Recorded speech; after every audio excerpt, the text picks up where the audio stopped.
നമസ്കാരം എല്ലാ പ്രേക്ഷകർക്കും 9 മണി വാർത്തയിലേക്ക് സ്വാഗതം. ആദ്യം പ്രധാന വാർത്തകൾ. വീണ്ടും വിദ്വേഷ പ്രസംഗം നടത്തി PC ജോർജ് കുരുക്കിൽ. മീനച്ചിൽ താലൂക്കിൽ മാത്രം 400 പെൺകുട്ടികളെ ലവ് ജിഹാദിലൂടെ നഷ്ടപ്പെട്ടെന്ന് ജോർജ്. ഈരാറ്റുപേട്ടയിൽ പിടിച്ച സ്ഫോടക ശേഖരം കേരളത്തെ നശിപ്പിക്കാൻ ശേഷിയുള്ളതാണെന്നും പരാമർശം. ജോർജിന്റെ ജാമ്യം റദ്ദാക്കണമെന്ന് യൂത്ത് ലീഗ്.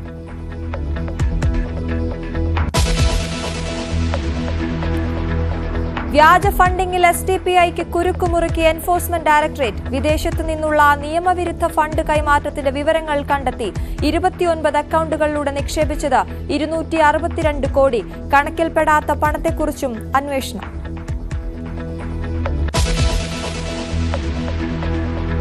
പരുന്തുംപാറയിൽ നിരോധനാജ്ഞ ലംഘിച്ച് കുരിശ് സ്ഥാപിച്ചയാൾക്കെതിരെ കേസ്. വണ്ടിപ്പെരിയാർ പോലീസ് കേസെടുത്തത് സജിത് ജോസഫിനെതിരെ. ഭൂമി കയ്യേറ്റത്തിൽ വിശദ അന്വേഷണത്തിന് 15-അംഗ സംഘം.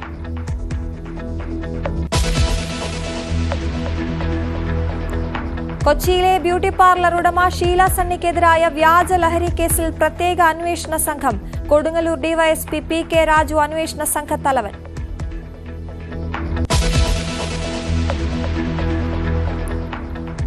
വൈവളിക ആത്മഹത്യയിൽ അന്വേഷണ ഉദ്യോഗസ്ഥൻ ഇന്ന് കേസ് ഡയറിയുമായി ഹാജരാകും. നടപടി പോലീസിനെതിരായ ഹൈക്കോടതിയുടെ കടുത്ത വിമർശനത്തിന് പിന്നാലെ കേസ് ജസ്റ്റിസുമാരായ ദേവൻ രാമചന്ദ്രന്റെയും MP സ്നേഹലതയുടെയും ബെഞ്ചിൽ.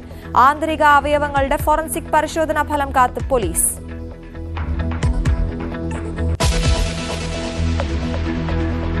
CPMൽ കടുപ്പിച്ച് കടകംപള്ളി സുരേന്ദ്രനും. സെക്രട്ടേറിയറ്റിൽ ഉൾപ്പെടുത്താത്തതിൽ പ്രതിഷേധം പരസ്യമാക്കി. ഫേസ്ബുക്ക് പ്രൊഫൈൽ ചിത്രം മാറ്റി.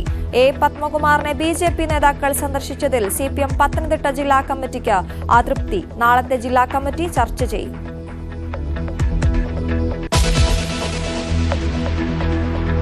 ആശമാരുടെ സമരം ഇന്ന് 30-ാം ദിവസം. ഒരു മാസം പിന്നിട്ടിട്ടും പരിഹാരത്തിനിടപെടാതെ സർക്കാർ. സമരം കൂടുതൽ ശക്തമാക്കാൻ തീരുമാനം. 17-ാം തീയതി സെക്രട്ടേറിയറ്റ് വളയും. പാർലമെന്റിന് മുന്നിൽ ഇന്ന് UDF MPമാരുടെ പ്രതിഷേധം.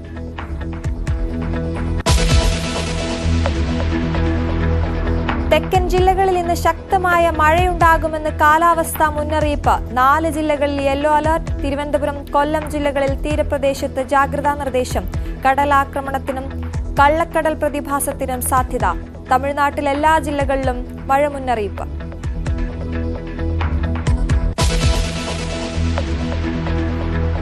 വെഞ്ഞാറമൂട് കൂട്ടക്കൊലയിൽ അഫാനുമായി തെളിവെടുപ്പ് തുടരുന്നു.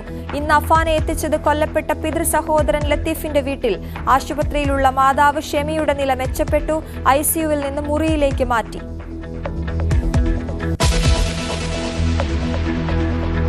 ചാമ്പ്യൻസ് ലീഗ് ആദ്യ ക്വാർട്ടർ ഫൈനലിസ്റ്റുകളെ ഇന്നറിയാം. 2ാം പാദ പ്രീ ക്വാർട്ടറിൽ ബയേൺ മ്യൂണിക്കിന് ബയേൺ ലെവർകൂസൻ എതിരാളികൾ. ലിവർപൂൾ, PSG, ബാഴ്സലോണ, ബെനിഫിക്ക പോരാട്ടങ്ങളും ഇന്ന്.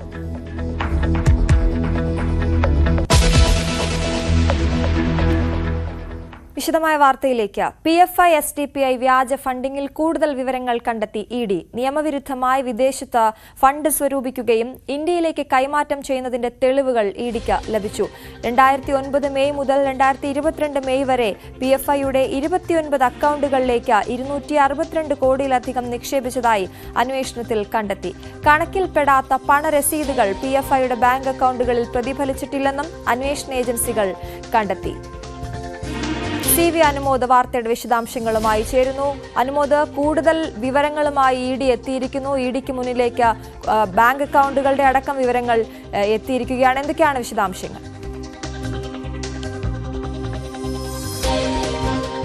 അശ്വതി, PFIയുടെ വിദേശത്ത് നടന്ന ഇടപാടുകളുടെ കുറെ കൂടി വിശദമായ വിവരങ്ങളാണ് ED ഇപ്പോൾ പങ്കുവച്ചിരിക്കുന്നത്. അതിലേറ്റവും പ്രധാനപ്പെട്ട ഒരു കാര്യം, 2009 മെയ് മാസം മുതൽ 2022 മെയ് മാസം വരെയുള്ള കാലയളവിൽ 262 കോടി രൂപ 29 അക്കൗണ്ടുകളിലായിട്ട് അവർ നിക്ഷേപിച്ചിട്ടുണ്ട് എന്നുള്ള വിവരമാണ്. അതിനു പുറമെ 32 കോടിയിലേറെ രൂപ മറ്റ് പല വിധത്തിലും അവർ ഉപയോഗിച്ചിട്ടുണ്ട്. വിദേശത്ത് നിന്ന് ഇത്തരത്തിലുള്ള ഫണ്ടുകൾ കൈകാര്യം കൈകാര്യം ചെയ്യുന്നത് ചാരിറ്റിയുടെ മറവിലാണെന്നും ഇ ഡി പറയുന്നു. അതായത് അവിടെ നിന്ന് ഏതെങ്കിലും വ്യക്തികളുടെ അക്കൗണ്ടിലേക്ക് ഇത് ചാരിറ്റി എന്ന തരത്തിലേക്ക് കൈമാറ്റം ചെയ്യുന്നു. ഈ തുക പിന്നീട് PFIയുടെ അക്കൗണ്ടിലേക്ക് മാറ്റുന്നു. അങ്ങനെ ചാരിറ്റിയുടെ മറവിൽ അവിടെ വലിയ തോതിലുള്ള ഒരു ഫണ്ട് കൈമാറ്റം നടന്നതായിട്ടാണ് ഇ ഡി കണ്ടെത്തുന്നത്. ഇത് കൃത്യമായിട്ട് PFIയുടെ വ്യക്തി നിയന്ത്രിക്കാനുള്ള ആളുകൾ വിദേശത്തുണ്ടായിരുന്നു. അവർ മുഖേനയാണ് ഈ ഇടപാടുകൾ പൂർണ്ണമായും നടന്നിരുന്നത്. ഈ പണം ദേശവിരുദ്ധ പ്രവർത്തനങ്ങൾക്കും നിയമവിരുദ്ധ പ്രവർത്തനങ്ങൾക്കും ഉപയോഗിക്കുന്നതായിട്ടുണ്ട്. ഇതിനു പുറമെ കണക്കിൽപ്പെടാത്ത ഒട്ടേറെ പണം രേഖകളല്ലാതെ, അതായത് ബാങ്ക് അക്കൗണ്ടിലല്ലാതെ ക്യാഷായിട്ടും ഇവർ കൈകാര്യം ചെയ്തതായിട്ടാണ് ഇ ഡിയുടെ കണ്ടെത്തൽ ഉള്ളത്. ഇത്തരത്തിൽ വ്യാജ അക്കൗണ്ടുകൾ ഉണ്ടാക്കിയും വ്യാജമായ തരത്തിലും കോടികളുടെ ഇടപാട് PFI നടത്തിയിട്ടുണ്ട് എന്നുള്ളതാണ് ഈ അവരുടെ ഓഫീസുകൾ റെയ്ഡ് ചെയ്തപ്പോൾ ലഭിച്ച ഡിജിറ്റൽ രേഖകളുടെയും മറ്റും അടിസ്ഥാനത്തിൽ ഇ ഡി ഇപ്പോൾ കണ്ടെത്തിയിരിക്കുന്നത്. എന്നാൽ വിദേശ ഫണ്ട് സ്വീകരിക്കുന്നില്ല എന്ന് പുറമേക്ക് PFIയുടെ നിലപാട് ഉണ്ട്. ആ നിലപാടിനെ മറച്ചുവെച്ച് വിദേശ ഫണ്ട് പല തരത്തിലും ഉപയോഗിക്കുന്ന ശൈലിയാണ് PFI സ്വീകരിച്ചിരുന്നതെന്നാണ് ഇ ഡി ഇപ്പോൾ കണ്ടെത്തിയിരിക്കുന്നത്. എന്നാണെങ്കിലും ഇത് സംബന്ധിച്ചുള്ള അക്കൗണ്ടുകൾ കൂടുതൽ വിശദമായി പരിശോധിക്കുന്ന സാഹചര്യമാണ് ഉള്ളതെന്നും PFIയും SDPIയുമായിട്ട് നേരിട്ട് ബന്ധമുള്ള സംഘടനകളാണെന്നും അതുകൊണ്ട് തന്നെ SDPIയുടെ പ്രവർത്തനങ്ങൾ PFIയുടെ പിൻബലത്തോടെയാണെന്നും കൂടി ഇ ഡി നിരീക്ഷിക്കുന്നുണ്ട്. ശരി, 2009 മുതൽ 2022 വരെ പണം നിക്ഷേപിച്ചതിന്റെ വിവരങ്ങളാണ്, രേഖകളാണ് ഇ ഡിക്ക് ലഭിച്ചിരിക്കുന്നത്. CV അനുമോദാണ് വിവരങ്ങൾ നൽകിയത്. ഇടുക്കി പരുന്തുംപാറയിൽ നിരോധനാജ്ഞ ലംഘിച്ച് കുരിശ് സ്ഥാപിച്ചയാൾക്കെതിരെ കേസെടുത്ത് പോലീസ്. സജിത് ജോസഫിനെതിരെയാണ് വണ്ടിപ്പെരിയാർ പോലീസ് കേസെടുത്തത്. ഭൂമി കയ്യേറ്റത്തിൽ നടപടി ശക്തമാക്കിയ റവന്യൂ വകുപ്പ് വിശദമായ അന്വേഷണത്തിനായി 15 സംഘത്തെ നിയോഗിച്ചിട്ടുണ്ട്. PS സാഗറാണ് വിവരങ്ങളുമായി ചേരുന്നത്. സാഗർ, എന്തായാലും ഇപ്പോൾ കേസെടുത്തിരിക്കുകയാണ് സജിത്തിനെതിരെ. കൂടുതൽ അന്വേഷണത്തിനായി 15 സംഘത്തെയും നിയോഗിച്ചിരിക്കുന്നു. എന്തൊക്കെയാണ് വിശദാംശങ്ങൾ?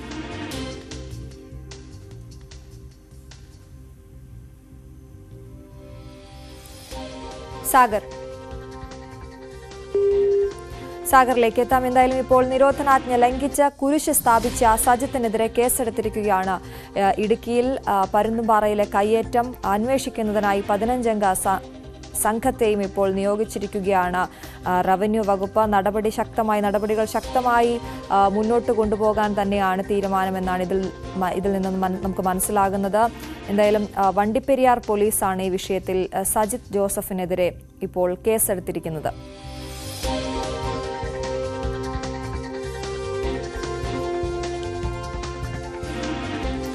PS സാഗർ ചേരുന്നുണ്ട്. സാഗർ, ഇനി ഏത് രീതിയിലായിരിക്കും റവന്യൂ വകുപ്പിന്റെ മുന്നോട്ടുള്ള നീക്കങ്ങൾ? അശ്വതി, ഇന്നലെ രാവിലെയാണ് ഇവിടെ ഈ പരുന്തുംപാറയിൽ കയ്യേറ്റ സ്ഥലത്ത് അനധികൃതമായി കുരിശ് സ്ഥാപിച്ച വാർത്ത പുറത്തു വരുന്നത്. ഉടൻ തന്നെ റവന്യൂ ഉദ്യോഗസ്ഥർ യോഗം കൂടി. ഉച്ചയ്ക്ക് ശേഷം തന്നെ കളക്ടറുടെ ഉത്തരവ് പ്രകാരം മന്ത്രി ഇക്കാര്യത്തിൽ ഇടപെട്ടു. തുടർന്ന് മന്ത്രിയും അടക്കമുള്ളവരുടെ ഉത്തരവ് പ്രകാരമാണ് ഇന്നലെ ഉച്ചയ്ക്ക് ശേഷം ഈ കുരിശ് പൊളിച്ചു മാറ്റിയത്.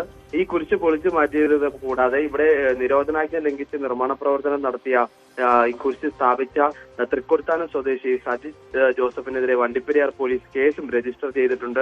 ഇന്നലെ തന്നെ ഇയാൾക്കെതിരെ കേസെടുക്കുവാൻ ലാൻഡ് റവന്യൂ തഹസിൽദാർ ശുപാർശ ചെയ്തിരുന്നു. ഇതിന്റെ പശ്ചാത്തലത്തിലാണ് ഇയാൾക്കെതിരെ കേസെടുത്തത്. ഇവിടെ നിർമ്മാണം നടത്താൻ പാടില്ലെന്ന് കാണിച്ച് കഴിഞ്ഞ ആഴ്ച ഇവിടെ ജില്ലാ ഭരണകൂടം സ്റ്റോപ്പ് മെമ്മോ നൽകിയിരുന്നു. കൂടാതെ ഈ പ്രദേശങ്ങളിൽ നിരോധനാജ്ഞയും പ്രഖ്യാപിച്ചിരുന്നു. ഇതെല്ലാം മറികടന്നായിരുന്നു ഇയാൾ ഈ അനധികൃത കയ്യേറ്റത്തിന് ചുക്കാൻ പിടിക്കാൻ വേണ്ടി ഇവിടെ കുരിശ് സ്ഥാപിച്ചത്. ഇതുകൂടാതെ ഇന്നലെ തന്നെ മന്ത്രിയുടെ നേതൃത്വത്തിൽ യോഗവും ചേർന്നു. ഭൂമി കയ്യേറ്റവുമായി ബന്ധപ്പെട്ട കർശനമായ നടപടികൾ സ്വീകരിക്കുമെന്ന് റവന്യൂ മന്ത്രി K രാജൻ ഇന്നലെ പറഞ്ഞിരുന്നു. കയ്യേറ്റ വിഷയവുമായി ബന്ധപ്പെട്ട് തന്നെ മന്ത്രിയുടെ അധ്യക്ഷതയിൽ അടിയന്തരമായി ഉന്നതതല യോഗം ചേർന്ന് സ്ഥിതിഗതികൾ വിലയിരുത്തി. ഇതിനുശേഷം വിശദമായ അന്വേഷണത്തിനായി 15 പേരടങ്ങുന്ന റവന്യൂ സംഘത്തെയും ഈ പ്രദേശത്ത് നിയോഗിച്ചിട്ടുണ്ട്. അന്വേഷണത്തിന്റെ പുരോഗതി എല്ലാ ദിവസവും ജില്ലാ കളക്ടറുടെ നേതൃത്വത്തിൽ അവലോകനം നടത്തുവാനും മന്ത്രി നിർദ്ദേശം നൽകി. ഇതുകൂടാതെ മഞ്ചുമല പീരുമേട് വില്ലേജുകളിലെ ഇവിടുത്തെ കേസുകളുടെ സ്ഥിതി വിവരം ഇന്ന് വൈകിട്ടോടെ തയ്യാറാക്കി റിപ്പോർട്ട് സമർപ്പിക്കാനും മന്ത്രി യോഗത്തിൽ നിർദ്ദേശം നൽകിയിട്ടുണ്ട്. ഇന്ന് ഇവിടെ ഡിജിറ്റൽ സർവേ ഈ പ്രദേശത്ത് ഡിജിറ്റൽ സർവേ ആരംഭിക്കുകയാണ്. ഏതൊക്കെ സ്ഥലത്താണ് കയ്യേറ്റം നടന്നിട്ടുള്ളത് എന്നതടക്കമുള്ള കാര്യങ്ങളാവും പ്രധാനമായും പരിശോധിക്കുക. ഈ സജിത് ജോസഫിന്റെ ഈ കുരിശ് സ്ഥാപിച്ച സ്ഥലത്ത് 4 നിലയുള്ള 5 കെട്ടിടങ്ങൾ ഇയാൾ പണിത് ഉയർത്തിയിട്ടുണ്ട്. ഇതെല്ലാം തന്നെ കയ്യേറ്റ സ്ഥലത്താണ്. ഈ കാര്യങ്ങളെല്ലാമാവും ഡിജിറ്റൽ സർവേയിൽ കൂടുതലായും പരിശോധിക്കുക. ഈ സജിത് ജോസഫിനെ കൂടാതെ 7 പേർക്കെതിരെ കൂടി ഈ പ്രദേശത്ത് നിരോധനാജ്ഞ ലംഘിച്ചതിനും മറ്റും കേസെടുത്തിട്ടുണ്ട്. എന്തായാലും ഈ കെട്ടിടം എന്ത് ചെയ്യണമെന്നുള്ള കാര്യത്തിലടക്കം ഈ ഡിജിറ്റൽ സർവേ നടപടികൾ പൂർത്തിയാക്കിയ ശേഷമാകും ഇത് തുടർന്നുള്ള നടപടികൾ ഉണ്ടാവുക. അശ്വതി, ശരി, സാഗറാണ് വിവരങ്ങൾ നൽകിയത്. പ്രതിഷേധ കൊടി ഉയർത്തി കൂടുതൽ നേതാക്കൾ.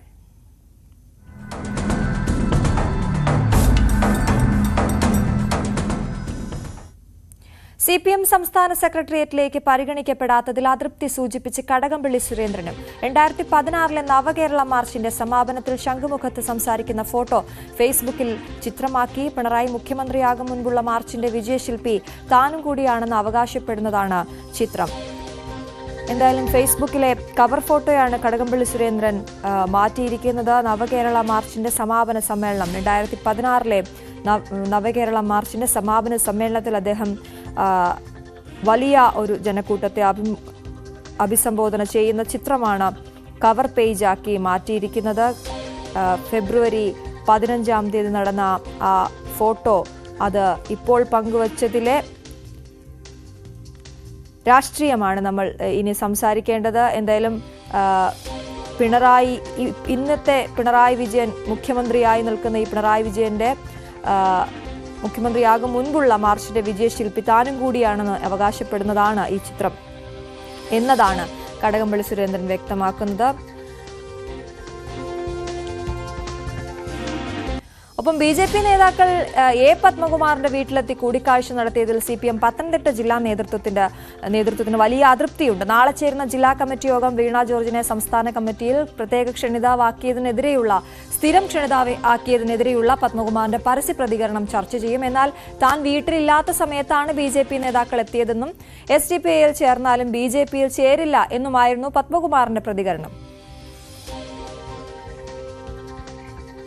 ശശി നാരായണൻ വിവരങ്ങളുമായി ചേരുന്നു. ശശി, എന്തായാലും A. പത്മകുമാറിനെ ഇന്നലെ BJP നേതാക്കൾ കണ്ടിരുന്നു. അതിൽ പത്തനംതിട്ട ജില്ലാ നേതൃത്വത്തിന് വലിയ അതൃപ്തിയുണ്ടല്ലോ. ഏത് രീതിയിലായിരിക്കും ഇനിയുള്ള ചർച്ചകൾ മുന്നോട്ട് പോവുക? അശ്വതി, പത്മകുമാറിന്റെ പ്രതിഷേധം തുടരുകയാണ്. കഴിഞ്ഞ ദിവസങ്ങളെല്ലാം CPMന്റെ ജില്ലാ സെക്രട്ടറി അടക്കമുള്ളവർ വീട്ടിൽ വന്ന് പത്മകുമാറിനെ കണ്ട് സംസാരിച്ച് അനുനയിപ്പിക്കാനുള്ള ശ്രമം നടത്തിയിരുന്നു.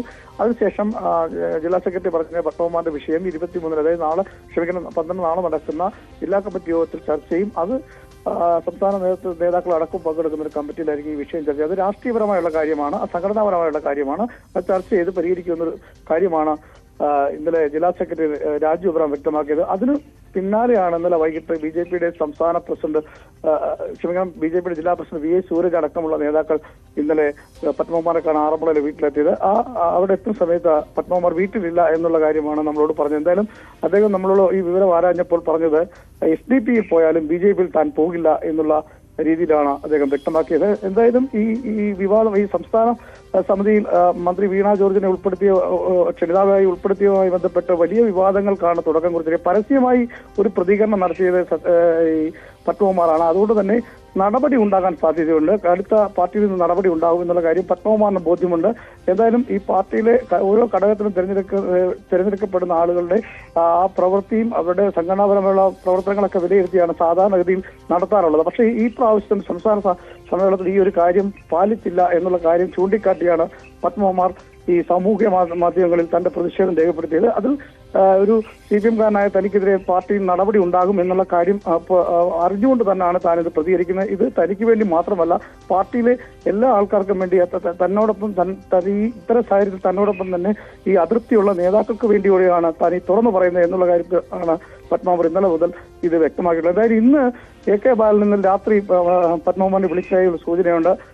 ഇത്തരം വിമർശനങ്ങൾ അവസാനിപ്പിക്കണം, ചർച്ച ചെയ്ത് പ്രശ്നം പരിഹരിക്കാം. ഇന്നലെ AK ബാലൻ പത്മകുമാറിനെ രാത്രിയിൽ വിളിച്ചിരുന്നു. എന്തായാലും ഇന്ന് രാവിലെ ഇതുമായി ബന്ധപ്പെട്ട് പത്മകുമാറിന്റെ ഒരു വിശദീകരണം തേടിയെങ്കിലും അദ്ദേഹം ഇക്കാര്യത്തിലൊന്നും പ്രതികരിക്കാത്തൊരു സാഹചര്യമാണുള്ളത്. എന്തായാലും നാളെ നടക്കുന്ന ജില്ലാ കമ്മിറ്റി യോഗത്തിൽ ഈ വിഷയങ്ങളെല്ലാം ചർച്ച ചെയ്യുമെന്നാണ് ജില്ലാ സെക്രട്ടറി അടക്കമുള്ള ആളുകൾ വ്യക്തമാക്കിയിട്ടുള്ളത്.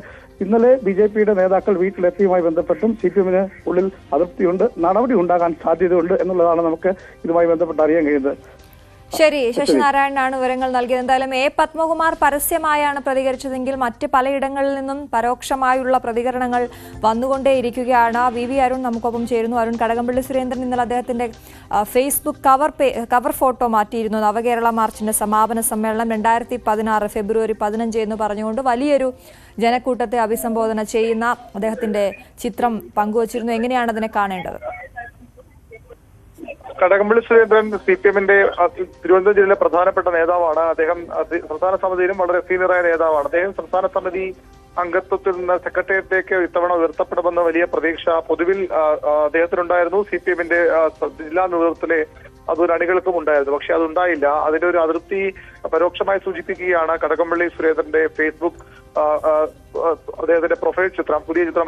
ഇന്നലെയാണ് ആ ചിത്രം മാറ്റിയത്. 2016 നവകേരള യാത്രയുടെ സമാപനത്തോടനുബന്ധിച്ച് ശംഖുമുഖത്ത് നടന്ന റാലിയിൽ അതിന്റെ സ്വാഗത സംഘത്തിന്റെ പ്രധാനി കൂടിയായ കടകംപള്ളി പ്രസംഗിക്കുന്ന ഫോട്ടോയാണ് അദ്ദേഹം ഇട്ടത്. അത് ഇതിനുശേഷമായിരുന്നു മുഖ്യമന്ത്രി പിണറായി വിജയനെ മുഖ്യമന്ത്രി സ്ഥാനത്തേക്ക് പാർട്ടി നിർദ്ദേശിച്ചത്. അതായത് പിണറായി വിജയന്റെ മുഖ്യമന്ത്രി സ്ഥാനത്തേക്കുള്ള വരവിന് അരങ്ങൊരുക്കിയ യാത്രയായിരുന്നു 2016 നവകേരള യാത്ര. മാത്രവുമല്ല വലിയ വിജയമാക്കിയ ആ യാത്ര തലസ്ഥാന ജില്ലയിൽ സമാപനമൊക്കെ മാറ്റാൻ അന്നത്തെ ജില്ലാ സെക്രട്ടറി കൂടിയായ കടകംപള്ളിക്ക് കഴിഞ്ഞിരുന്നു. അതിന്റെ ഓർമ്മകൾ പങ്കുവച്ചുകൊണ്ടാണ് തന്നെ അവഗണിച്ചതിലുള്ള ഒരു അമർഷം കടകംപള്ളി ഈ ഫേസ്ബുക്കിലൂടെ പ്രകടിപ്പിച്ചതെന്നാണ് നമുക്ക് മനസ്സിലാക്കാൻ കഴിയുന്നത്. പക്ഷെ അദ്ദേഹം അതുമായി ബന്ധപ്പെട്ട കാര്യം പരസ്യ പ്രതികരണത്തിന് തയ്യാറല്ല.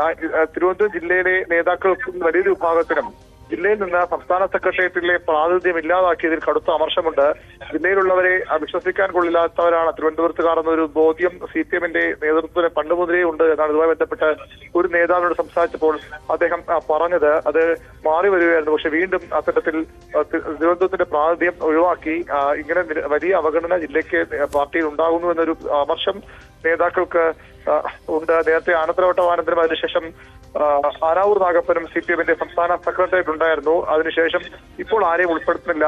ഗ്രൂപ്പ് ഒരു ശക്തമായ സമയത്ത് പിണറായി വിജയനെ ഏറ്റവും അധികം സ്വാധീനമുണ്ടാക്കാൻ കഴിഞ്ഞ ജില്ലകളിൽ ഒന്ന് തിരുവനന്തപുരമായിരുന്നു. VS ഗ്രൂപ്പിന്റെ അധീനതരായ ജില്ലയിൽ നിന്ന് പ്രധാനപ്പെട്ട അന്ന് ഈ കടകംപള്ളി സുരേന്ദ്രനും V ശിവൻകുട്ടി ഉൾപ്പെടെ നേതാക്കൾ അന്ന് മറുകണ്ഠം ചാടിയാണ് തിരുവനന്തപുരം ജില്ലാ കമ്മിറ്റി VS-നെ തള്ളി പിണറായിക്ക് കീഴിലാണ് നിൽക്കുന്നത്. അത് വലിയൊരു വിജയമായെന്ന് പാർട്ടിക്കുള്ളിൽ പിണറായി വിഭാഗം ചൂണ്ടിക്കാട്ടിയിരുന്നു. അന്ന് അതിനെ മുൻകൈയെടുത്ത അതിനെ അരയും തലയും മുറുക്കി രംഗത്ത് വന്ന നേതാവാണ് കടകംപള്ളി സുരേന്ദ്രൻ. അത്തരമൊരാളെയാണ് ഇപ്പോൾ ഒഴിവാക്കിയിരിക്കുന്നത്. അതിന് ജില്ലയിലും കടുത്ത അമർഷമുണ്ട്. M വിജയകുമാർ 40 വർഷത്തിലേറെയായി സംസ്ഥാന സമിതിയിലുള്ള നേതാവാണ്. പിണറായി വിജയൻ കഴിഞ്ഞാൽ സംസ്ഥാന സമിതിയിലെ ഏറ്റവും മുതിർന്ന അംഗം. വിജയകുമാർ ഇപ്പോഴും സംസ്ഥാന സമിതി അംഗമായി തുടരുന്നു.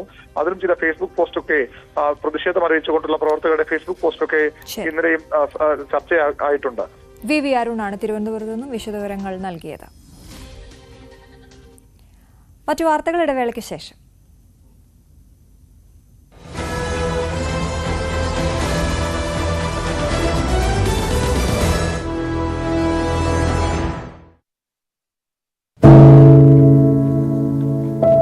പെരുകുന്ന കുറ്റകൃത്യങ്ങളുടെ വാർത്തകൾ എല്ലാ ദിവസവും വായിച്ച് തളരുന്ന കാലമാണ് മാധ്യമപ്രവർത്തക എന്ന രീതിയിൽ ഇപ്പോൾ. അതിൽ മിക്കതിലും കാരണം ലഹരിയാണെന്നും പ്രതികളാകുന്നതും ഇരകളാകുന്നതും പുതിയ തലമുറയിലെ കുട്ടികളാണെന്ന് കൂടി പറയേണ്ടി വരുമ്പോൾ രക്ഷാകർത്താവെന്ന നിലയിൽ സമാധാനം പോലും കെട്ടുപോകുന്ന സമയമാണ്. ആരെയാണ് തിരുത്തുക? ആരെയാണ് നന്നാക്കുക? ഈ പുതിയ തലമുറയാണോ അതോ അവർക്ക് മാതൃകയാകേണ്ട നമ്മളെ തന്നെയാണോ? 4ാമത്തെ പെഗ്ഗിൽ ഐസ് ക്യൂബ് വീഴുമ്പോൾ ഞാൻ എവിടെ എത്തുമെന്ന് പറയുന്ന നായകനെ വേണ്ട എന്ന് പറയാൻ ഒരിക്കലും നമുക്ക് കഴിഞ്ഞിട്ടില്ല. എല്ലാ പ്രതിസന്ധികളിൽ നിന്നും എഴുന്നേറ്റ് വരാൻ ലഹരി ഒപ്പം വേണമെന്നും വിഷമത്തിലും സന്തോഷത്തിലുമെല്ലാം ലഹരി കൂടെ ഉണ്ടാകണം എന്ന് പറഞ്ഞ തലമുറയാണ് നമ്മുടേത്. ലഹരിക്ക് കുടുംബ സദസ്സുകളിൽ ഉണ്ടായിരുന്ന ടാബു പോലും തുടച്ചു കളഞ്ഞ തലമുറയാണ് നമ്മുടേത്. അച്ഛനും അമ്മയും കുട്ടികളുടെ മുന്നിലിരുന്ന് മദ്യപിക്കുന്ന കാലത്ത് ഇതിലും വലിയ ലഹരിയിലേക്ക് കടക്കരുതെന്ന് കുട്ടികളോട് ആ രക്ഷിതാക്കൾക്ക് എങ്ങനെയാണ് പറയാൻ കഴിയുക? നോക്കൂ, കൈവിട്ടു പോകുന്നത് നമുക്കാണ്. അതിന്റെ വലിയ വിപത്ത് അനുഭവിക്കുന്നത് പുതിയ തലമുറയും. ലഹരിക്ക് അടിമയാകാതിരിക്കൂ, സ്വതന്ത്രരാകും. Live free, live drug free.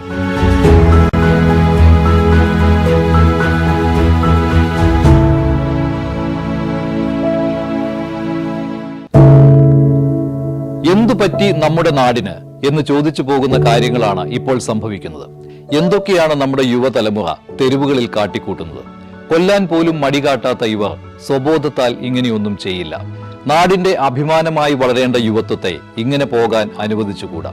നമ്മൾ ഓരോരുത്തരും മാതാപിതാക്കൾ കൂടിയാണ്. നേർവഴിക്ക് നടത്താൻ, തെറ്റുകൾ പറഞ്ഞു മനസ്സിലാക്കാൻ നമുക്ക് കഴിയണം.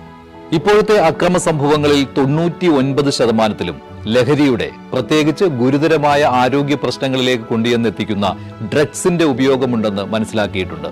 ഇത് നിസ്സാരമല്ല. കണ്ടില്ലെന്ന് നടിക്കാൻ ആർക്കുമാവില്ല.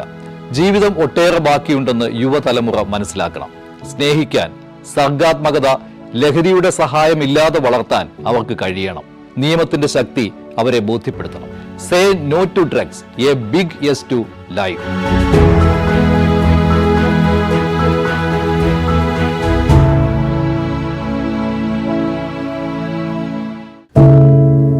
ഒരു മാധ്യമ പ്രവർത്തക എന്ന നിലയ്ക്ക് ഇപ്പോൾ ഏറ്റവും കൂടുതൽ കൈകാര്യം ചെയ്യേണ്ടി വരുന്നത് ലഹരിയുമായി ബന്ധപ്പെട്ട വാർത്തകളാണ്. കൊച്ചുകുട്ടികൾ മുതൽ യുവാക്കൾ വരെ എല്ലാവരും ഉൾപ്പെട്ടിരിക്കുന്ന ലഹരിയുടെ ഒരു വല. എന്താണ് നമ്മുടെ യുവതലമുറയ്ക്ക് സംഭവിക്കുന്നത് എന്നൊക്കെ എല്ലാവരും ചോദിച്ചു കാണും. പക്ഷേ അവരുടെ പ്രശ്നങ്ങളെ, അത് കുട്ടികൾ മുതൽ യുവാക്കൾ വരെ, അവരുടെ പ്രശ്നങ്ങളെ കേൾക്കുന്നതിന്, മനസ്സിലാക്കുന്നതിന്, ഒരു പരിഹാരം പറയുന്നതിന് മുതിർന്നവരായ നമുക്ക് എത്രമാത്രം കഴിയുന്നുണ്ട്? അവരിൽ ഉണ്ടാകുന്ന ചെറിയ മാറ്റങ്ങൾ നമ്മൾ തിരിച്ചറിയാറുണ്ട്. അവരുടെ ചുറ്റുമുള്ളത് ഒരു മായാലോകമാണ്. സോഷ്യൽ മീഡിയയുടെ, വീഡിയോ ഗെയിമുകളുടെ, സിനിമയുടെ, വാർത്തയുടെ വലിയ വിവരശേഖരത്തിന്റെ ലോകം. ആ ലോകത്തിനകത്ത്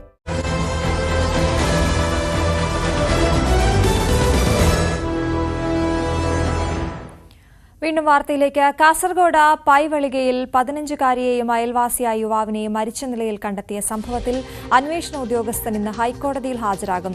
കേസ് ഡയറിയുമായി ഹാജരാക്കാൻ കഴിഞ്ഞ ദിവസം ജസ്റ്റിസുമാരായ ദേവൻ രാമചന്ദ്രൻ, MP സ്നേഹലത എന്നിവർ നിർദ്ദേശം നൽകിയിരുന്നു. ഒരു VIP-യുടെ മകളായിരുന്നെങ്കിൽ പോലീസ് എങ്ങനെ കാണിക്കുമോ എന്നതടക്കം കടുത്ത വിമർശനമാണ് കോടതി പോലീസിനെതിരെ ഉന്നയിച്ചിരുന്നത്. അതേസമയം ആന്തരിക അവയവങ്ങളുടെ ഫോറൻസിക് പരിശോധനാ ഫലത്തിനായി കാത്തിരിക്കുകയാണ് പോലീസ്. ആജ്ഞ രവീന്ദ്രൻ വിവരങ്ങളുമായി ചേരുന്നു. ആജ്ഞ.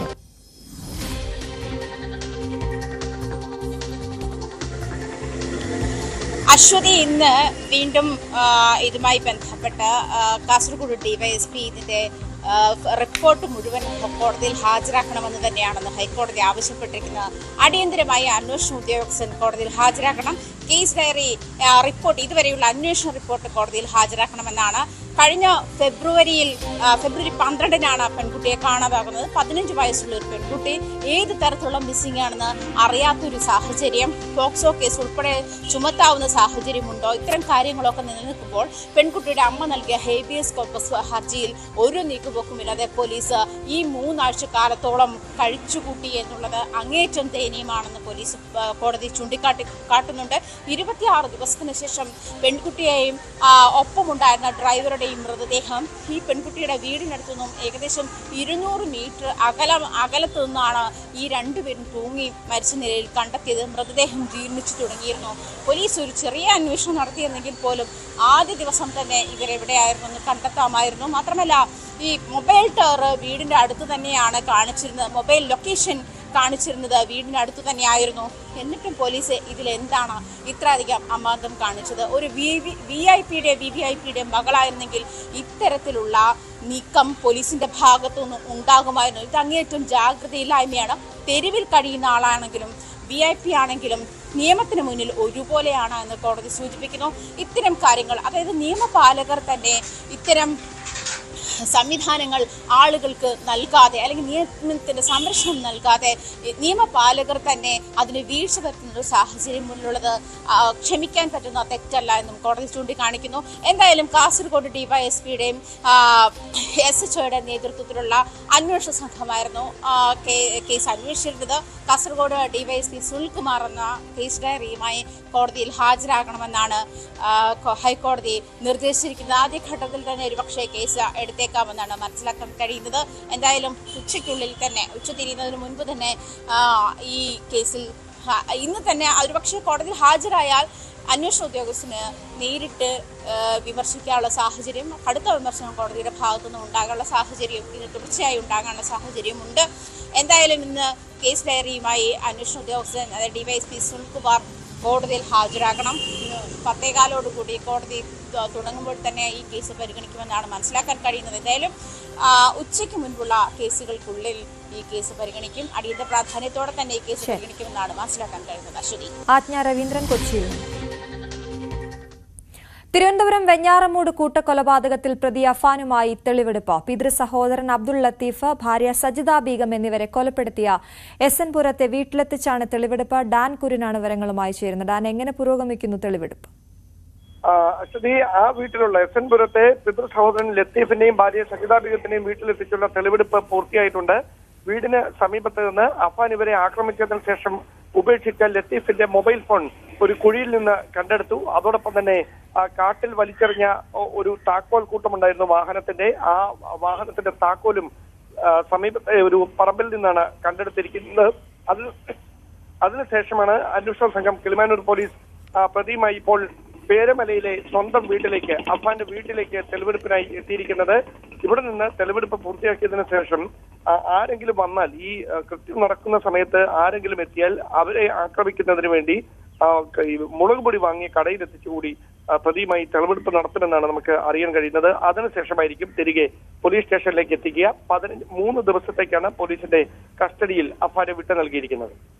ശരി ഡാൻ, എന്തായാലും അഫാന്റെ അമ്മ ഷെമിയുടെ ആരോഗ്യനില മെച്ചപ്പെട്ടു എന്ന വാർത്ത കൂടി വരുന്നുണ്ട്. ഇവരെ തീവ്രപരിചരണ വിഭാഗത്തിൽ നിന്നും മുറിയിലേക്ക് മാറ്റിയിട്ടുണ്ട്. താമരശ്ശേരിയിലെ 10ാം ക്ലാസ് വിദ്യാർത്ഥി ഷഹബാസിന്റെ കൊലപാതകത്തിൽ പ്രതികളായ വിദ്യാർത്ഥികളെ SSLC പരീക്ഷ എഴുതാൻ അനുവദിച്ചതിനെതിരായ ഹർജി ഹൈക്കോടതി നാളെ വീണ്ടും പരിഗണിക്കും. ഷഹബാസിന്റെ പിതാവാണ് കോടതിയെ സമീപിച്ചിരിക്കുന്നത്. ഇരയ്ക്കും അവകാശങ്ങളുണ്ട് എന്നാണ് ഷഹബാസിന്റെ പിതാവ് കഴിഞ്ഞ ദിവസം കോടതിയിൽ വാദിച്ചത്. ചെറിയ കുറ്റകൃത്യങ്ങളിൽ പോലും പ്രതികളായവരെ ഡീബാർ ചെയ്യാറുണ്ടെന്നും ഷഹബാസിന്റെ പിതാവ് ഹൈക്കോടതിയിൽ വാദിച്ചു. ചോദ്യപേപ്പർ ചോർച്ച കേസിൽ MS സൊല്യൂഷൻ CEO മുഹമ്മദ് ഷുഹൈബിന്റെ ജാമ്യാപേക്ഷ കോടതി ഇന്ന് പരിഗണിക്കും. താമരശ്ശേരി 1ാം ക്ലാസ് മജിസ്ട്രേറ്റ് കോടതിയാണ് കേസ് പരിഗണിക്കുക. പോലീസ് കസ്റ്റഡി അപേക്ഷയും സത്യവാങ്മൂലവും ഇന്ന് സമർപ്പിക്കും. കഴിഞ്ഞ ദിവസം കോടതി കേസ് പരിഗണിക്കുന്നത് ഇന്നത്തേക്ക് മാറ്റുകയായിരുന്നു.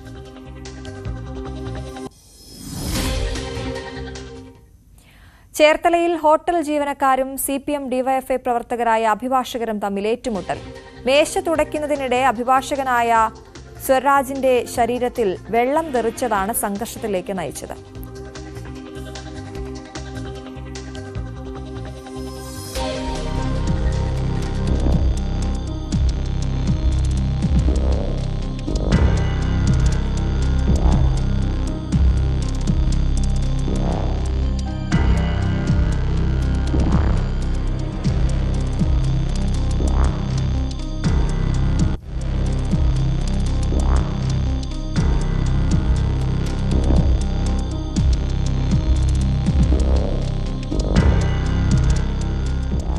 ശരണ്യ സ്നേഹജൻ വിവരങ്ങളുമായി ചേരുന്നു. ശരണ്യ, എന്താണ് സംഭവിച്ചത്?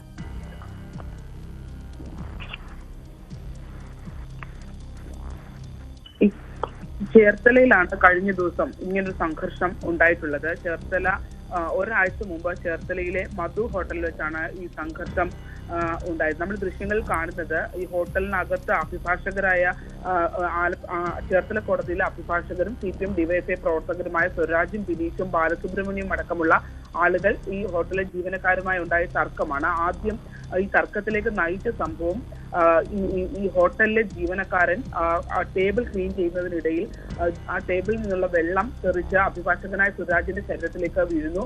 തുടർന്ന് ഉണ്ടായ തർക്കത്തിനിടയിൽ സ്വരാജ് ഈ ഹോട്ടൽ ജീവനക്കാരനെ മുഖത്തടിച്ചു. അതിനുശേഷം പിന്നീട് നടന്ന സംഘർഷത്തിൽ ഹോട്ടൽ ജീവനക്കാർ ഈ അഭിഭാഷകരായ ആളുകളെ മർദ്ദിക്കുകയാണ് ഉണ്ടായിട്ടുള്ളത്. അവർ ജീവനക്കാർ കൂട്ടത്തോടെ സംഘടിച്ച് പിന്നീട് ഈ അഭിഭാഷകരെ മർദ്ദിച്ചു എന്നുള്ളതാണ്. CPMന്റെ മുൻ ചേർത്തല ടൗൺ ഹെൽത്ത് സെക്രട്ടറി ആയിരുന്നു ഈ സ്വരാജ്. ഒപ്പം തന്നെ ചേർത്തല കോടതിയിലെ ബാർ അസോസിയേഷൻ ഭാരവാഹിയുമാണ്. CPM സംസ്ഥാന കമ്മിറ്റി അംഗത്തിന്റെ മകനാണ് ഈ ബാലസുബ്രഹ്മണ്യം. മുൻ SFI പ്രവർത്തകനാണ്. DYFI കഞ്ഞിക്കുഴി ഏരിയ പ്രസിഡന്റാണ് ബിനീഷ് വിജയൻ. 3 അഭിഭാഷകർക്കാണ് ഇത്തരത്തിൽ അഭിഭാഷകരും ഒപ്പം ഹോട്ടൽ ജീവനക്കാരും ചേർന്ന് നടന്ന സംഘർഷത്തിലാണ് ഇരു വിഭാഗവും തമ്മിൽ ഏറ്റുമുട്ടിയത്. അതിൽ തന്നെ തുടക്കത്തിൽ ഈ അഭിഭാഷകർ മദ്യപിച്ചിട്ടുണ്ടായിരുന്നു അടക്കമുള്ള കാര്യങ്ങൾ പുറത്തേക്ക് വരുന്നുണ്ട്. എങ്കിൽ പോലും ഈ തുടക്കത്തിൽ ഉണ്ടായ സംഘർഷത്തിനെ തുടർന്ന് കൂട്ടത്തോടെ ഹോട്ടൽ ജീവനക്കാർ ഇവരെ മർദ്ദിക്കുകയായിരുന്നു. രണ്ടു കൂട്ടരും തമ്മിൽ ഏറ്റുമുട്ടുന്ന CCTV ദൃശ്യങ്ങളാണ് പിന്നീട് ഇപ്പോൾ ഒരാഴ്ചയ്ക്ക് ശേഷം ഇപ്പോൾ പുറത്തു വന്നിരിക്കുന്നത്. അതിൽ തന്നെ ഈ പോലീസിനോട് നമ്മൾ ഈ കേസ് സംബന്ധിച്ച് അന്വേഷിച്ചപ്പോൾ അവർ വ്യക്തമാക്കിയിട്ടുള്ളത് ഈ കേസ് ഈ സംഭവം ഈ ഹോട്ടൽ ഉടമയുടെ ഭാഗത്തു നിന്നും ഒപ്പം തന്നെ ഈ അഭിഭാഷകരുടെ ഭാഗത്തു നിന്നും ഒരുമിച്ച് നടന്ന ചർച്ചയിൽ ഈ സംഭവത്തിനെ സംബന്ധിച്ച് പരാതി ഒന്നും നൽകാതെ ഇത് പരിഹരിക്കപ്പെട്ടു എന്നുള്ളതാണ് നമുക്കറിയാം. ഒരാഴ്ച മുമ്പ് ഈ വിഷയം പരിഹരിക്കപ്പെട്ടിരുന്നു. പക്ഷേ ഇതിന്റെ CCTV ദൃശ്യങ്ങൾ ഇപ്പോൾ പുറത്തു വന്നതാണ് ഇപ്പോൾ വലിയ തോതിൽ പ്രചരിച്ചുകൊണ്ടിരിക്കുന്നത്. അതുകൊണ്ട് തന്നെ ഹോട്ടൽ ഉടമയോട് നമ്മൾ സംസാരിക്കുമ്പോൾ അതിനൊരു പരാതി ഇല്ലെന്നാണ് പറയുന്നത്. എങ്കിൽ പോലും CPM DYFI പ്രവർത്തകരായിരുന്ന ആളുകളാണ് അഭിഭാഷകരായ ചേർത്തല കോടതിയിലെ അഭിഭാഷകരാണ് ഹോട്ടൽ ജീവനക്കാരുമായി ഏറ്റുമുട്ടിയത്. ശരി ശരണ്യ.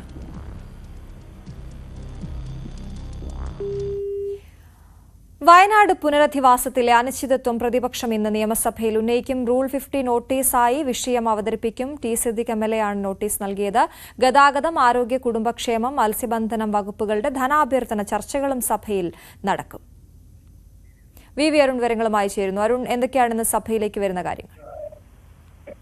ഏറ്റവും പ്രധാനം റൂൾ 50 നോട്ടീസാണ്.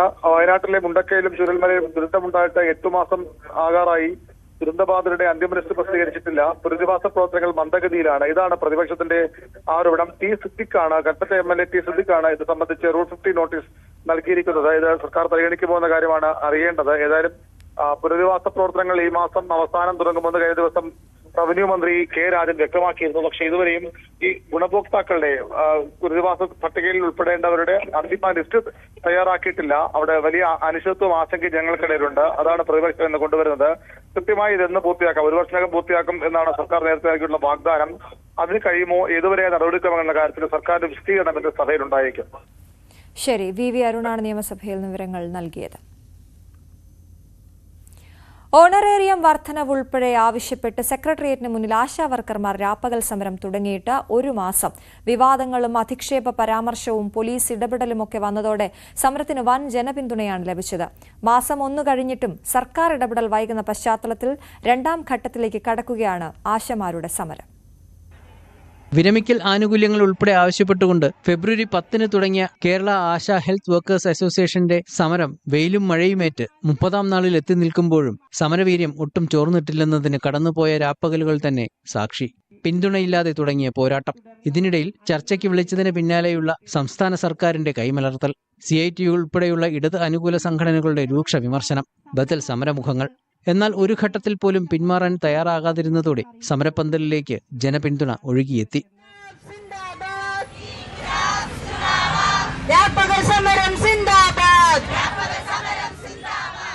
ഐക്യദാർഢ്യവുമായി കോൺഗ്രസും BJPയും കൂടി എത്തിയതോടെ ആശമാരുടെ സമരത്തിന്റെ ചൂട് കേരളം കണ്ടു.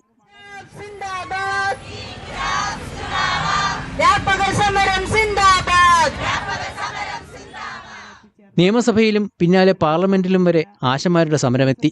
2ാം ഘട്ട സമരമുഖം തുറക്കുമ്പോഴും ഉന്നയിക്കുന്ന ആവശ്യങ്ങൾ കണ്ടില്ലെന്ന് നടിക്കുന്ന സർക്കാരിനോടും വകുപ്പിനോടും ആശമാർക്ക് ഒന്നേ പറയാനുള്ളൂ. നമ്മുടെ സർക്കാർ ഈ സമരത്തോട് മുഖം തിരിച്ചു നിൽക്കുന്ന ഒരു സമീപനമാണ് ഇപ്പോഴും കാണിക്കുന്നത്. ഈ സമരസമിതിയെ വിളിച്ച് ചർച്ച ചെയ്യുവാനോ നമ്മൾ ഉയർത്തിയിരിക്കുന്ന ഡിമാൻഡുകളെ കുറിച്ച് ചർച്ച ചെയ്യുവാനോ ഇതുവരെ തയ്യാറായിട്ടില്ല. ഇത്തരമൊരു സാഹചര്യത്തിൽ നമ്മൾ കൂടുതൽ ഉയർന്ന സമര രീതികളിലേക്ക് പോകേണ്ടതുണ്ട്. ഈ മാസം 17 നടക്കുന്ന സെക്രട്ടേറിയറ്റ് ഉപരോധത്തിൽ സംസ്ഥാനത്തെ ഭൂരിഭാഗം ആശാപ്രവർത്തകരെയും എത്തിക്കാനാണ് നീക്കം.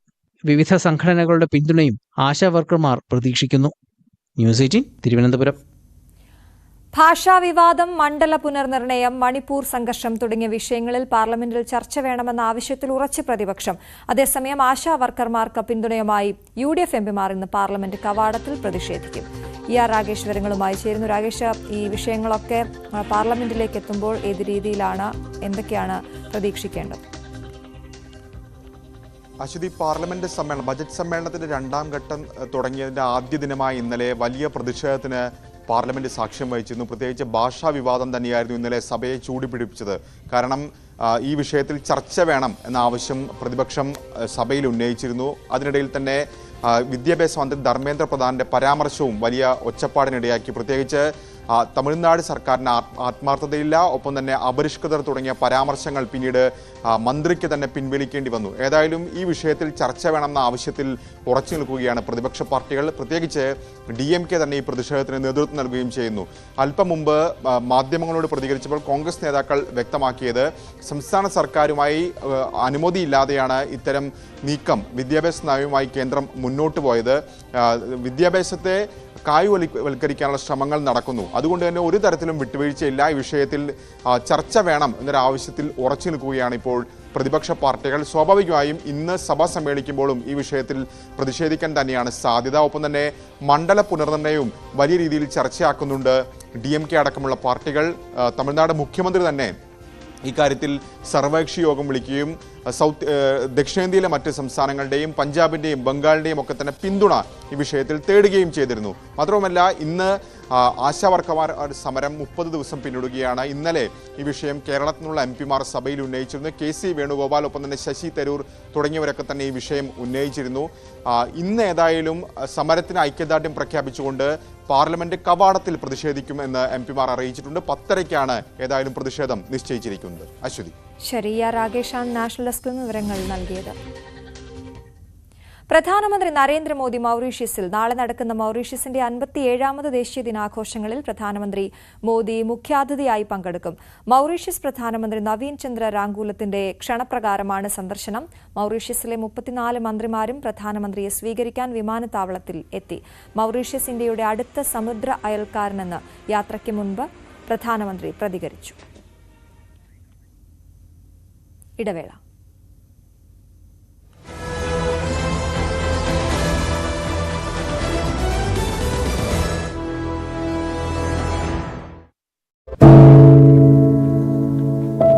പെരുകുന്ന കുറ്റകൃത്യങ്ങളുടെ വാർത്തകൾ എല്ലാ ദിവസവും വായിച്ച് തളരുന്ന കാലമാണ് മാധ്യമപ്രവർത്തക എന്ന രീതിയിൽ ഇപ്പോൾ. അതിൽ മിക്കതിലും കാരണം ലഹരിയാണെന്നും പ്രതികളാകുന്നതും ഇരകളാകുന്നതും പുതിയ തലമുറയിലെ കുട്ടികളാണെന്ന് കൂടി പറയേണ്ടി വരുമ്പോൾ രക്ഷാകർത്താവെന്ന നിലയിൽ സമാധാനം പോലും കെട്ടുപോകുന്ന സമയമാണ്. ആരെയാണ് തിരുത്തുക? ആരെയാണ് നന്നാക്കുക? ഈ പുതിയ തലമുറയാണോ അതോ അവർക്ക് മാതൃകയാകേണ്ട നമ്മളെ തന്നെയാണോ? 4ാമത്തെ പെഗ്ഗിൽ ഐസ് ക്യൂബ് വീഴുമ്പോൾ ഞാൻ എവിടെ എത്തുമെന്ന് പറയുന്ന നായകനെ വേണ്ട എന്ന് പറയാൻ ഒരിക്കലും നമുക്ക് കഴിഞ്ഞിട്ടില്ല. എല്ലാ പ്രതിസന്ധികളിൽ നിന്നും എഴുന്നേറ്റ് വരാൻ ലഹരി ഒപ്പം വേണമെന്നും വിഷമത്തിലും സന്തോഷത്തിലുമെല്ലാം ലഹരി കൂടെ ഉണ്ടാകണം എന്ന് പറഞ്ഞ തലമുറയാണ് നമ്മുടേത്. ലഹരിക്ക് കുടുംബ സദസ്സുകളിൽ ഉണ്ടായിരുന്ന ടാബു പോലും തുടച്ചു കളഞ്ഞ തലമുറയാണ് നമ്മുടേത്. അച്ഛനും അമ്മയും കുട്ടികളുടെ മുന്നിലിരുന്ന് മദ്യപിക്കുന്ന കാലത്ത് ഇതിലും വലിയ ലഹരിയിലേക്ക് കടക്കരുതെന്ന് കുട്ടികളോട് ആ രക്ഷിതാക്കൾക്ക് എങ്ങനെയാണ് പറയാൻ കഴിയുക? നോക്കൂ, കൈവിട്ടു പോകുന്നത് നമുക്കാണ്. അതിന്റെ വലിയ വിപത്ത് അനുഭവിക്കുന്നത് പുതിയ തലമുറയും. ലഹരിക്ക് അടിമയാകാതിരിക്കൂ, സ്വതന്ത്രരാകൂ. Live free, live drug free.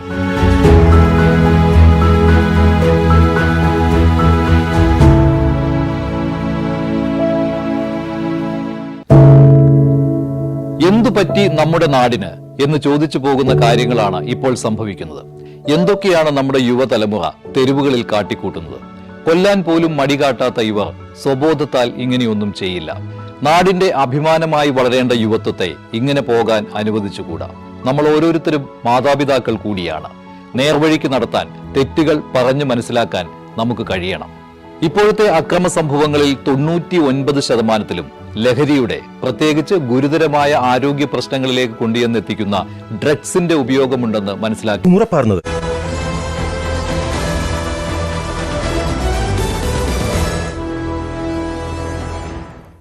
വീണ്ടും വാർത്തയിലേക്ക്. സംസ്ഥാന കോൺഗ്രസിനുള്ളിൽ അനൈക്യമുണ്ടാകില്ലെന്ന UDF ഘടകകക്ഷികൾക്ക് ഉറപ്പു നൽകി ഹൈക്കമാൻഡ്. കേരളത്തിന്റെ ചുമതലയുള്ള AICC ജനറൽ സെക്രട്ടറി ദീപാദാസ് മുൻഷിയാണ് ഘടകകക്ഷി നേതാക്കൾക്ക് ഇക്കാര്യത്തിൽ ഉറപ്പു നൽകിയത്. Mani C Kappan, PJ Joseph, Anoop Jacob, CP John തുടങ്ങിയവർ KPCC ആസ്ഥാനത്ത് ദീപാദാസ് മുൻഷിയുമായുള്ള കൂടിക്കാഴ്ചയിൽ പങ്കെടുത്തു. സീറ്റ് വിഭജനം നേരത്തെ പൂർത്തിയാക്കണം എന്നാണ് ഘടകകക്ഷികളുടെ പ്രധാന ആവശ്യം. RSP, മുസ്ലിം ലീഗ് നേതൃത്വവുമായി ഇന്ന് ചർച്ച നടക്കും. കോൺഗ്രസിലെ തർക്കങ്ങൾ രൂക്ഷമായതോടെ ഘടകകക്ഷി നേതാക്കൾ ഹൈക്കമാൻഡ് പ്രതിനിധികളെ നേരിൽ കണ്ട് വിയോജിപ്പ് അറിയിച്ചിരുന്നു. ഇതിന് പിന്നാലെയാണ് ഹൈക്കമാൻഡ് പ്രതിനിധി കേരളത്തിലെത്തിയുള്ള കൂടിക്കാഴ്ച. എറണാകുളത്ത് യുവതിയോട് മോശമായി പെരുമാറിയ സംഭവത്തിൽ 2 പേർ അറസ്റ്റിൽ. ക്വീൻസ് വാക്വേയിൽ കുടുംബസമേതം എത്തിയ യുവതിയോട് മോശമായി പെരുമാറിയ സംഭവത്തിലാണ് അബ്ദുൾ ഹക്കീം, അൻസാർ എന്നിവർ പിടിയിലായത്. പോലീസ് കസ്റ്റഡിയിലെടുത്ത് സ്റ്റേഷനിലേക്ക് കൊണ്ടുപോകും വഴി ഇവർ പോലീസ് ജീപ്പിന്റെ ചില്ലും അടിച്ചു പൊട്ടിച്ചു. ഇരുവരും ലഹരി ഉപയോഗിച്ചിരുന്നുവെന്ന് പോലീസ്.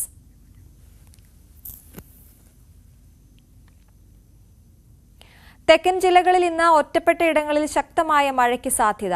4 ജില്ലകളിൽ യെല്ലോ അലർട്ട്. തിരുവനന്തപുരം, കൊല്ലം ജില്ലകളിൽ കടലാക്രമണത്തിനും കള്ളക്കടൽ പ്രതിഭാസത്തിനും സാധ്യതയുണ്ടെന്നും കാലാവസ്ഥാ വകുപ്പ് അറിയിച്ചു.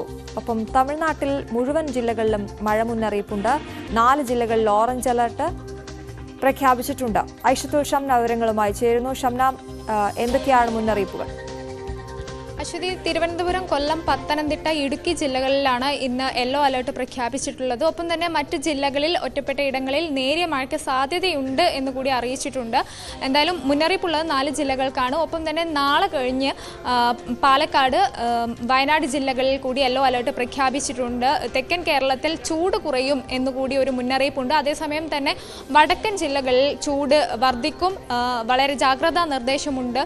രാവിലെ 10 മണി മുതൽ വൈകിട്ട് 3 മണി വരെ നേരിട്ട് വെയിൽ കൊള്ളരുത്, ധാരാളം വെള്ളം കുടിക്കണം, സൂര്യാഘാതം ഉൾപ്പെടെ ഏൽക്കാനുള്ള സാധ്യതകളുണ്ട് എന്നതടക്കമുള്ള മുന്നറിയിപ്പുകളുണ്ട്. മറ്റൊരു നിർദ്ദേശമുള്ളത് തിരുവനന്തപുരം, കൊല്ലം ജില്ലകളിൽ ഇന്ന് കടലാക്രമണത്തിന് സാധ്യതയുണ്ട്. കള്ളക്കടൽ പ്രതിഭാസത്തിന് സാധ്യതയുണ്ട്. 1 മീറ്റർ വരെ ഉയർന്ന തിരമാലയാണ് പ്രതീക്ഷിക്കുന്നത്. ഒപ്പം തന്നെ നാളെ കന്യാകുമാരി മേഖലയിൽ കൂടി കള്ളക്കടൽ പ്രതിഭാസമുണ്ടാകും. മറ്റൊരു കാര്യം, ഈ ബംഗാൾ ഉൾക്കടലിൽ ന്യൂനമർദ്ദം രൂപപ്പെട്ടിട്ടുണ്ട്. ഇതിന്റെ അടിസ്ഥാനത്തിൽ തമിഴ്നാട്ടിൽ കൂടി വ്യാപകമായ മഴയാണ്. തമിഴ്നാട്ടിലെ എല്ലാ ജില്ലകളിലും ഇന്ന് മുന്നറിയിപ്പുണ്ട്. തെങ്കാശി, തൂത്തുക്കുടി, തിരുനെൽവേലി, കന്യാകുമാരി ജില്ലകളിൽ ഇന്ന് ഓറഞ്ച് അലർട്ടാണ്. മറ്റെല്ലാ ജില്ലകളിലും തമിഴ്നാട്ടിൽ ഇന്ന് യെല്ലോ അലർട്ടാണ്. എന്തായാലും വരും ദിവസങ്ങളിൽ മഴ ശക്തമാകുമെന്ന് തന്നെയാണ് മുന്നറിയിപ്പുള്ളത്. അതേസമയം വടക്കൻ ജില്ലകളിൽ അതിശക്തമായ ചൂട് രൂപപ്പെടും. ജാഗ്രതാ നിർദ്ദേശവുമുണ്ട്. അശ്വതി. ശരി ഷംന. വിഴിഞ്ഞം തുറമുഖത്തിന്റെ 2-3 ഘട്ടങ്ങളുടെ വികസനത്തിന് പാരിസ്ഥിതിക അനുമതി ലഭിച്ചതിന് പിന്നാലെ ഔദ്യോഗിക കമ്മീഷനിങ്ങും വൈകാതെ ഉണ്ടാകുമെന്ന് സൂചന. 2028ഓടെ അടുത്ത 2 ഘട്ടങ്ങളുടെ നിർമ്മാണം പൂർത്തിയാക്കാനാകുമെന്നാണ് വിലയിരുത്തൽ. അനുബന്ധ വികസനങ്ങൾക്കായി 77 ഹെക്ടർ വിസ്തൃതിയിലാകും ഭൂമി ഏറ്റെടുക്കൽ നടക്കുക. തുറമുഖ വിപുലീകരണം സംബന്ധിച്ച അനിശ്ചിതത്വങ്ങൾക്ക് കേന്ദ്ര സർക്കാരിന്റെ പാരിസ്ഥിതിക അനുമതി ലഭിച്ചതോടെ വിരാമം. മാസങ്ങളുടെ കാത്തിരിപ്പിനൊടുവിലാണ് കേന്ദ്ര പരിസ്ഥിതി മന്ത്രാലയത്തിന്റെ അനുകൂല ഉത്തരവ് സംസ്ഥാന തുറമുഖ വകുപ്പിന് ലഭിച്ചത്. പ്രധാനമന്ത്രിയുടെ ഓഫീസിൽ നിന്ന് തീയതി ലഭിച്ചാലുടൻ ഔദ്യോഗിക കമ്മീഷനിങ് നടക്കും. 2-3 ഘട്ട വികസനത്തിന്റെ ഭാഗമായി കണ്ടെയ്നർ ടെർമിനൽ 1200 മീറ്റർ നീളത്തിലേക്ക് വിപുലീകരിക്കും. പുലിമുട്ടിന്റെ നീളം 900 മീറ്റർ കൂടി വർദ്ധിപ്പിക്കും. കണ്ടെയ്നർ സംഭരണ യാർഡിന്റെയും ബന്ധപ്പെട്ട അടിസ്ഥാന സൗകര്യങ്ങളുടെയും വികസനത്തിനൊപ്പം 1220 മീറ്റർ നീളമുള്ള മൾട്ടിപർപ്പസ് ബർത്തുകളും 250 മീറ്റർ നീളമുള്ള ലിക്വിഡ് ബർത്തുകളും ലിക്വിഡ് കാർഗോ സംഭരണ സൗകര്യങ്ങളുടെ ശേഷിയും ഏറും. 3 വർഷത്തിനകം ഈ വിപുലീകരണ പദ്ധതികൾ യാഥാർത്ഥ്യമാകുന്നതോടെ വിഴിഞ്ഞം രാജ്യാന്തര തുറമുഖ പദ്ധതിയിലൂടെ സർക്കാരിന് പ്രതീക്ഷിച്ചതിലും നേരത്തെ വരുമാനം ഉറപ്പുവരുത്താനാകുമെന്നാണ് വിലയിരുത്തൽ. തുറമുഖത്തിന്റെ മിനിമം സ്ഥാപിത ശേഷി പ്രതിവർഷം 30 ലക്ഷം കണ്ടെയ്നറാണ്.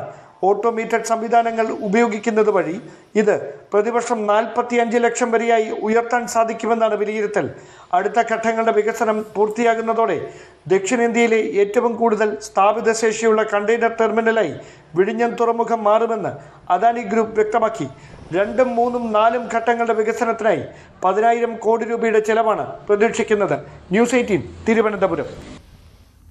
ക്ഷേത്രങ്ങളിലെ ചില ജോലികളിൽ ചില പ്രത്യേക ജാതിക്കാർക്ക് മാത്രമായി നൽകുന്ന രീതി മാറ്റണമെന്ന് ശിവഗിരി മഠം പ്രസിഡന്റ് സ്വാമി സച്ചിദാനന്ദ. ക്ഷേത്ര ജോലികൾ ആരുടെയും കുത്തകയല്ല, അത് മാറണം. ന്യൂസ് 18 ഡിബേറ്റിൽ സംസാരിക്കുകയായിരുന്നു അദ്ദേഹം. ഇന്നലെ ചെയ്തൊരബദ്ധം മൂടർക്ക് ഇന്നത്തെ ആചാരമാകാം, നാളത്തെ ശാസ്ത്രമതാകാം. അതിൽ മൂളായിക സമ്മതൻ രാജൻ എന്ന് കുമാരനാശാൻ എഴുതിയതുപോലെ ഏതെങ്കിലും വിധികൾ ഇന്ന ആളുകൾക്ക് പരമ്പരാഗതമായി വിധിച്ചിട്ടുണ്ടെങ്കിൽ അതൊക്കെ കാലഘട്ടത്തിൻ്റെ മാറ്റമനുസരിച്ച് തിരുത്തപ്പെടണം.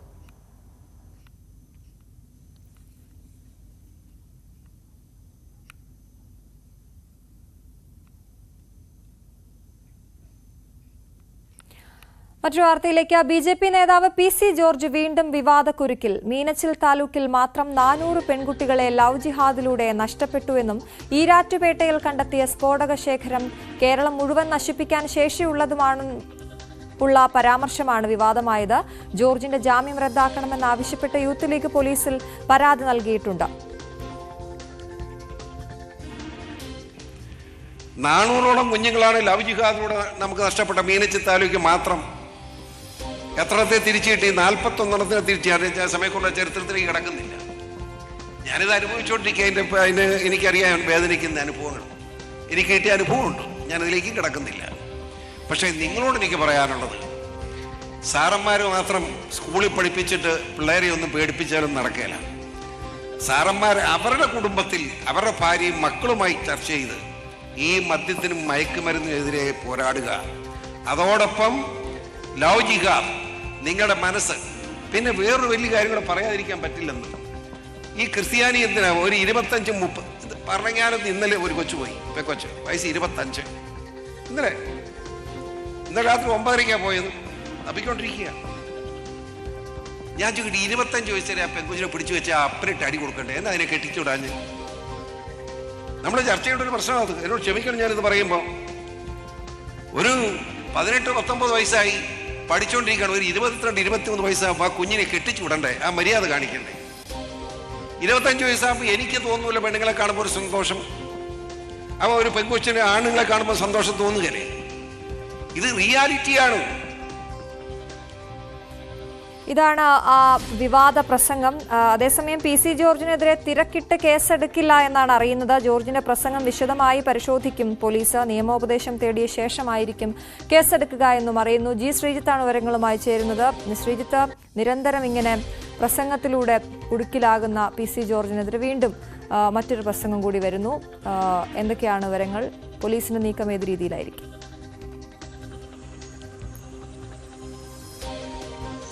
പോലീസ് ഈ പ്രസംഗം വിശദമായി പരിശോധിക്കുകയാണ് അശ്വതി. പ്രത്യേകിച്ച് കഴിഞ്ഞ തവണത്തെ പ്രസംഗത്തിൽ മുസ്ലിം മതവിഭാഗത്തിനെ തന്നെ പേരെടുത്ത് പരാമർശിച്ചുകൊണ്ട് അവരെ ഇന്ത്യയിൽ നിന്ന് പുറത്താക്കണം, പാകിസ്ഥാനിലേക്ക് അയക്കണം എന്നൊക്കെ നേരിട്ട് പറയുന്നുണ്ടായിരുന്നു. ഈ പ്രസംഗത്തിൽ ഉള്ള ഒരു കാര്യം ലവ് ജിഹാദ് എന്നുള്ള വാക്കാണ്.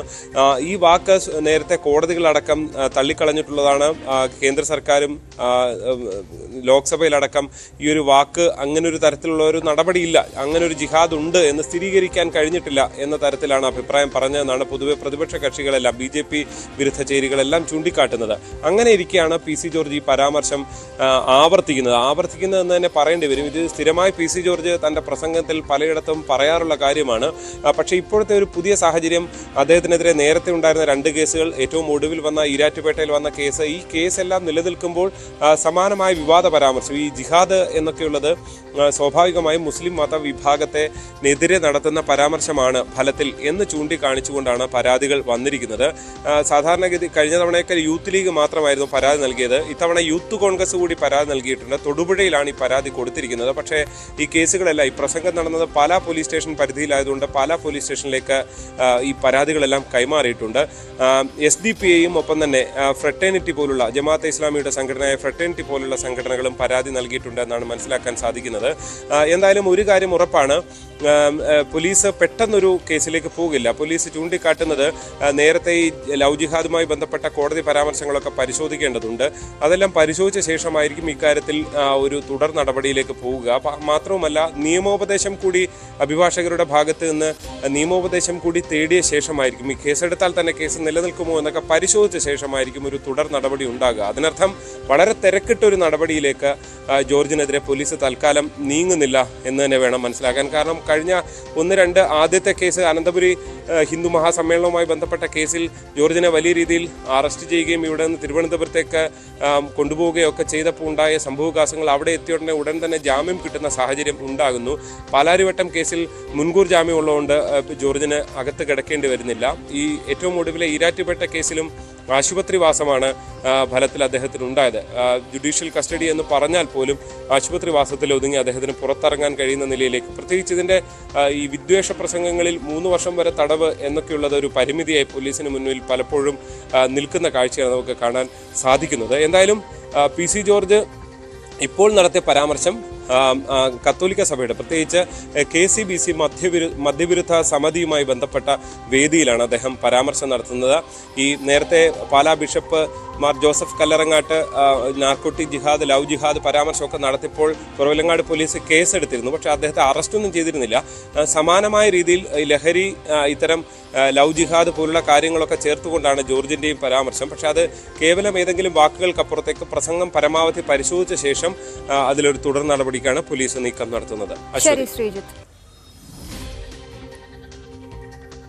ഇടുക്കിയിൽ അനധികൃതമായി സ്ഫോടക വസ്തുക്കൾ കണ്ടെത്തിയ സംഭവത്തിൽ 3 പേരെ കൂടി അറസ്റ്റ് ചെയ്തു. ഉപ്പുതറ കൽത്തൊട്ടി സ്വദേശികളായ ജോസഫ്, റോയി, പൂപ്പാറ സ്വദേശി ബിജു എന്നിവരാണ് പിടിയിലായത്. ജില്ലയിൽ ഓപ്പറേഷൻ ഡി ഹണ്ടിന്റെ ഭാഗമായി 14 കേസുകളും രജിസ്റ്റർ ചെയ്തു. അനധികൃത പാറമടകളിലേക്കാണ് ഇവ എത്തിച്ചതെന്ന നിഗമനത്തിലാണ് പോലീസ്.